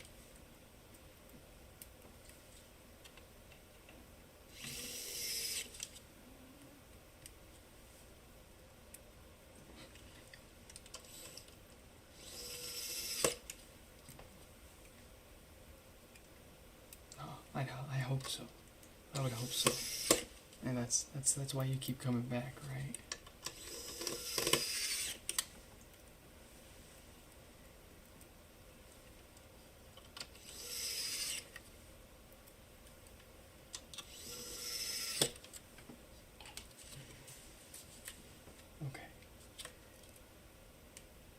Oh, I remember why I didn't put all the rest of the screws in that amp, because I wanted to test it before putting it all the way back together. That's right. Well, perfect time to remember that. Let's test it out real quick. Make sure that it's all in good working order.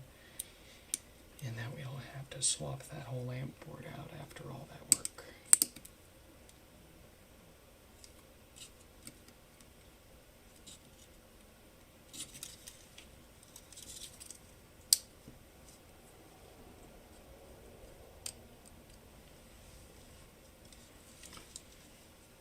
Oh, you'll get it. You'll get what you're asking for, Danny. Do not worry. Wife in full support. Danny's finally made it on the leaderboard. Crazy.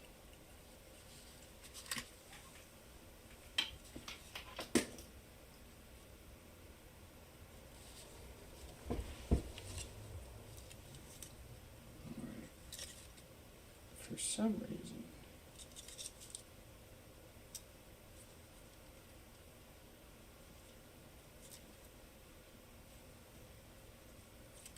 Did I damage the ribbon cable?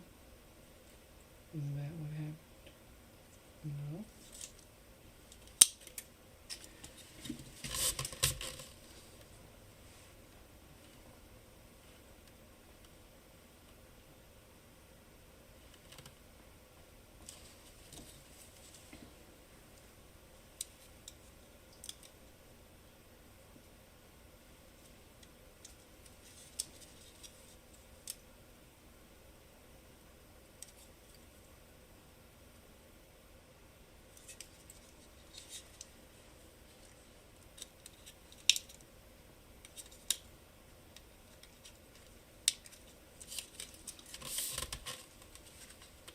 Let's try again.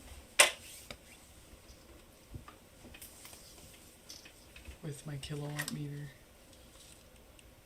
What the heck? What the heck?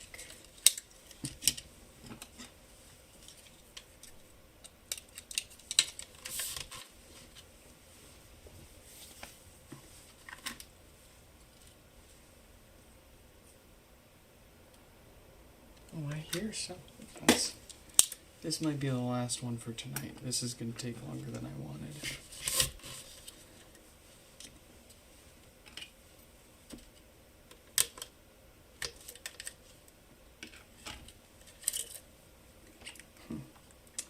It's weird because it was turning on.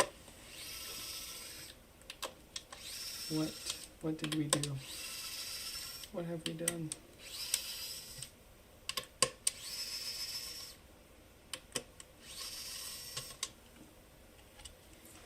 Consider having a contact form on my website with an arbitrary selection of the issue they are having to help me deal with emails and prioritize.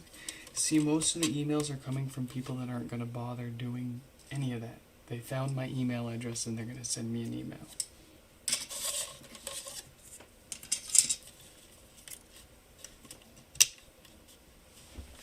It's not a bad idea. But it's not going to. I found the problem.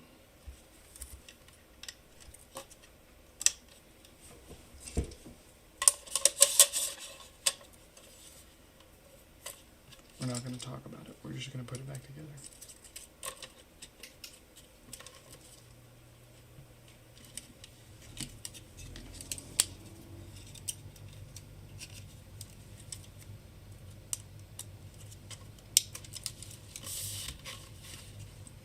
The subwoofer hooked up so we can make sure that this is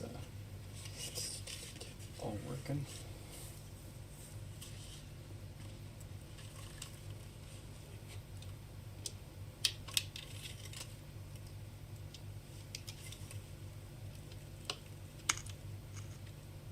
That was weird.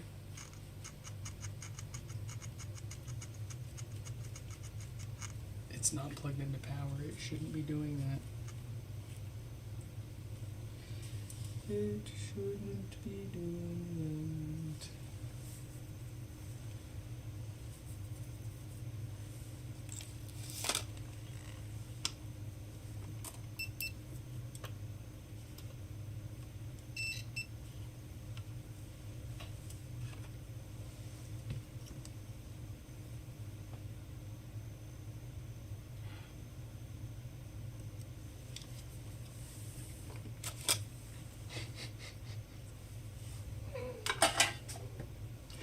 This is our last one for tonight. Yeah.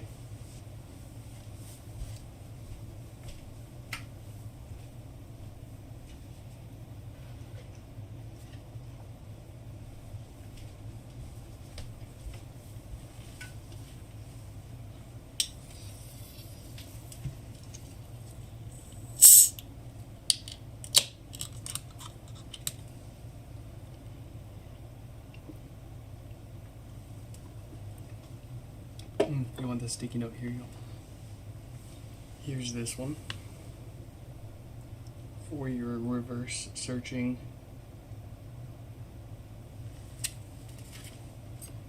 And here is this one.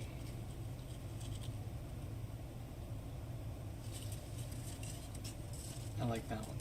That's like the cat that I used to have.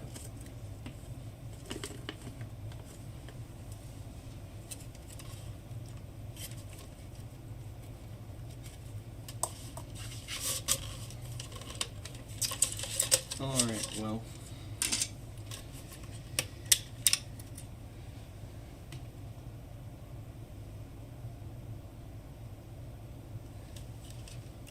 Let's see.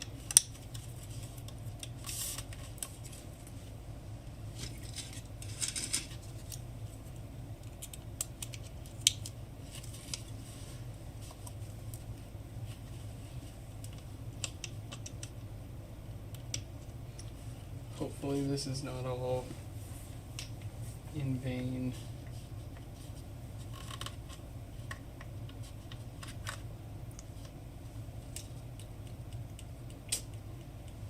Still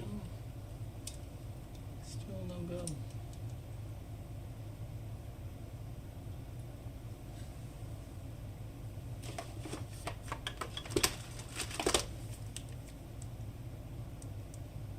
The Cat S62 Pro coming in clutch with the 3-month standby battery life.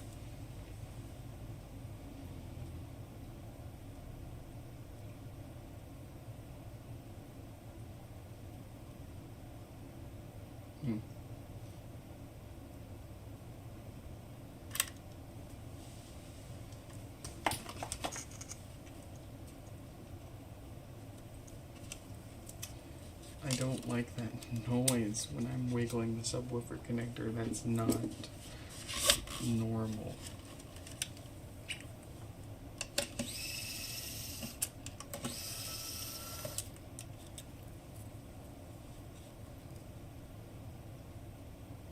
Sleep on the issue and get to it tomorrow. That is exactly what I was thinking. You were reading my mind. I do want to at least get the amp out. I found the other issue.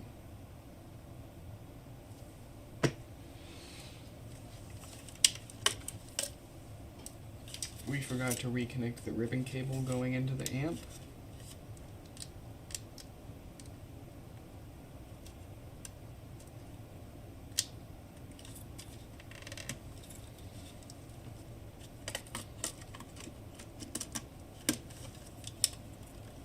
And we also forgot to reconnect the power supply to the mains earlier. We caught that, but it's just, wow. I think this is definitely going to be the last one for tonight. In any case. You know what? I'm not even frustrated at any of it. I'm just past that point. I'm just exhausted. I'm just tired. I just want to go to sleep. Hey, look at that. Look at that. See, I knew I could do it. Let's hook up a subwoofer so we can do a proper test. I really don't like that. I feel like that's not normal.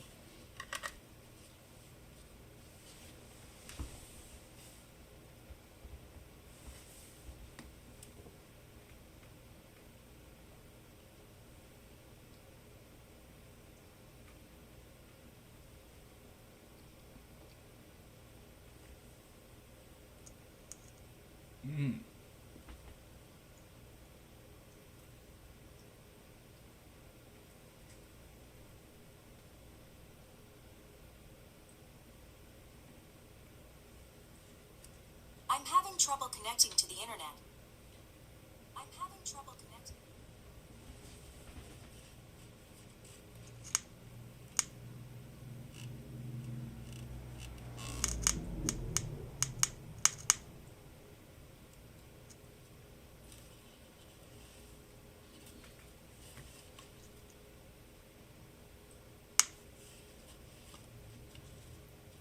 Is it just a loose, like, terminal?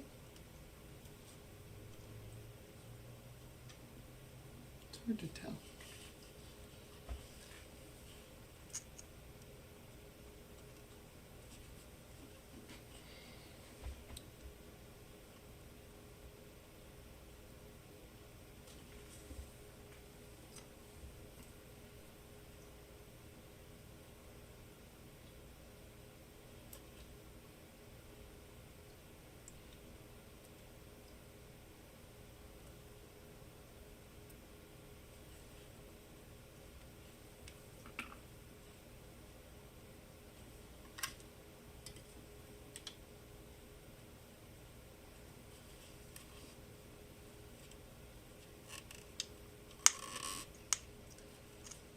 That's really weird.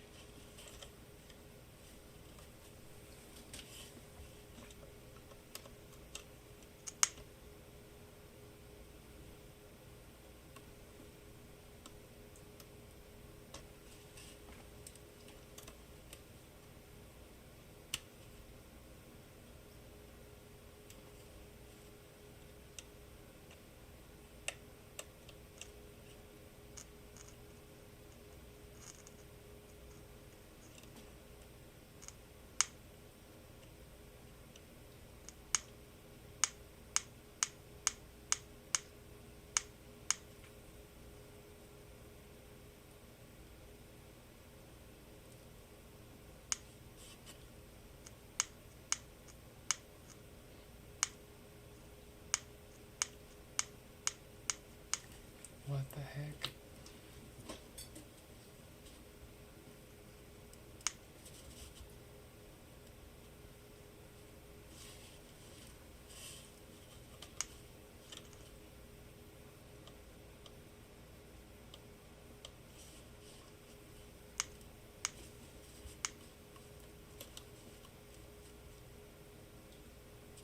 All right, folks. I think we're gonna call that a repair stream for tonight.